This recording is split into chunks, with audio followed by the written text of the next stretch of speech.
Muitos dos que estão assistindo esse vídeo agora possivelmente já se deparou com algo como mostrado na figura aqui abaixo: sementes de amendoim e de milho mofados. Mas qual o perigo que estas sementes mofadas podem trazer para a nossa saúde?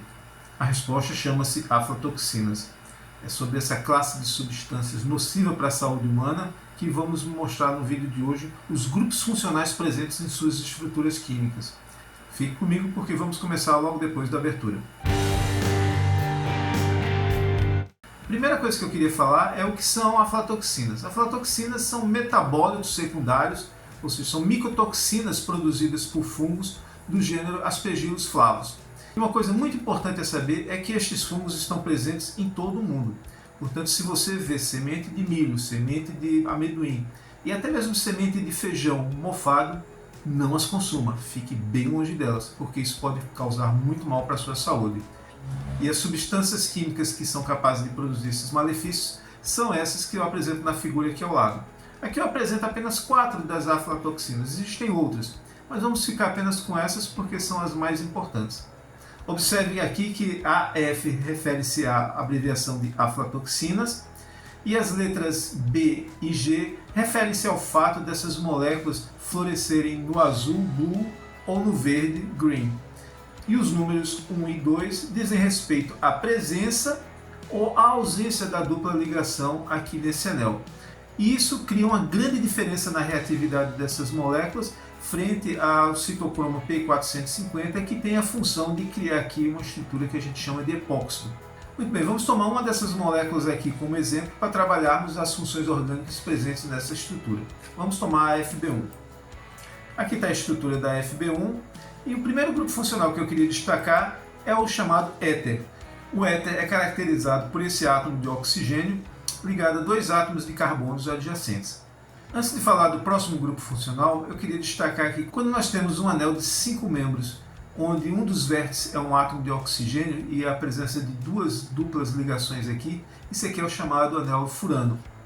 Observe que na estrutura aqui da aflatoxina, nós temos 2 estruturas tipo furânicas. Por essa razão, essa porção aqui da aflatoxina é chamada a porção bifurânica. Uma outra estrutura que eu queria destacar é esse anel de 5 membros, formado de ligações simples entre os carbonos. Lembra que aqui nesses vértices são átomos de carbono, e como o carbono pode formar 4 ligações, a gente tem 2 ligações aqui em torno desse carbono, então existem 2 ligações CH que não estão explicitamente apresentadas, mas que estão presentes aqui na estrutura deste chamado ciclo pentano. Bem, se existir uma dupla ligação, esse ciclo pentano passa a se chamar ciclo penteno, que é a presença de um alceno dentro desse ciclo. Bem, olhando aqui na estrutura da aflatoxina, a gente observa aqui um anel de 5 membros com uma dupla ligação. Mas além disso, existe aqui uma carbonila, uma porção cetônica sobreposta a esse anel ciclo penteno, e por essa razão nós chamamos isso aqui de 2-ciclo pentenona.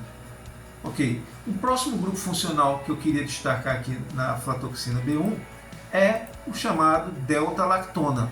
Bem, se você não está recordado sobre lactonas e por que delta e não alfa, beta ou gama, tem um outro vídeo que eu vou colocar o card aqui acima para você entender direitinho. Lá eu explico o que é lactonas, qual é a diferença de alfa, beta, gama e delta, para você revisar esse assunto. Bem, quando você tem uma lactona conjugada a um benzeno como esse, isso aqui é o que se chama de uma cumarina. Cumarina é um produto natural presente em várias substâncias na natureza e é muito utilizado na indústria de alimentos e cosméticos. Bem, estes são os grupos que estão presentes na aflatoxina B1. Eu tenho muito mais material sobre a aflatoxina. Se você deseja conhecer que tipo de malefício ele faz, que tipo de órgão ele ataca no nosso organismo, eu posso fazer um vídeo específico sobre esses temas. Basta você colocar aqui abaixo se você tem interesse em conhecer mais sobre essa importante toxina que está presente em muitos alimentos. Bem, por hoje é isso, pessoal. Espero que vocês tenham gostado e a gente se encontra numa próxima videoaula. Um forte abraço a todos.